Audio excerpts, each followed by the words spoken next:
আসসালামু আলাইকুম বন্ধুরা। ছাত্ররা যে এই নতুন দলটি গঠন করবে, এখন সেই দলের প্রধান কে হবে এখন জানা গেল।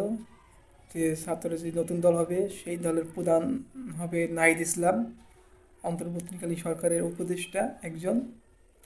তো ছাত্র যে নতুন দল গঠন করার আগে সে নাহিদ ইসলাম সরকার থেকে পদত্যাগ করবে, উপদেষ্টা পদ থেকে।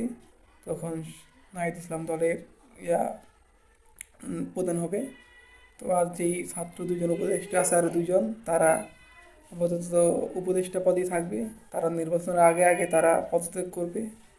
তো ছাত্রদের নতুন দল আশা করি ভালোভাবেই তারা দেশ দল পরিচালনা করবে এবং দেশের মানুষের কথা ভাববে। তো বাংলাদেশে অনেক দল আছে, তারা অনেক আতঙ্কে আছে যে ছাত্রের নতুন দলে আরও অন্য অন্য লোক যায় নাকি, কোন দলের থেকে ভালো ভালো লোক যায় নাকি ছাত্রদের দলে, তাই নিয়ে অনেক মানুষ অনেক আতঙ্কে আছে। এখন দেখা যাক ছাত্রের নতুন দলের কি হয়।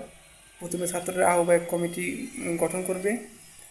তো বন্ধুরা, আপনারা কি ছাত্রদের নতুন দলকে সমর্থন করবেন না কি করবেন না, এটা জানান কমেন্টে। বন্ধুরা, আল্লাহ হাফেজ।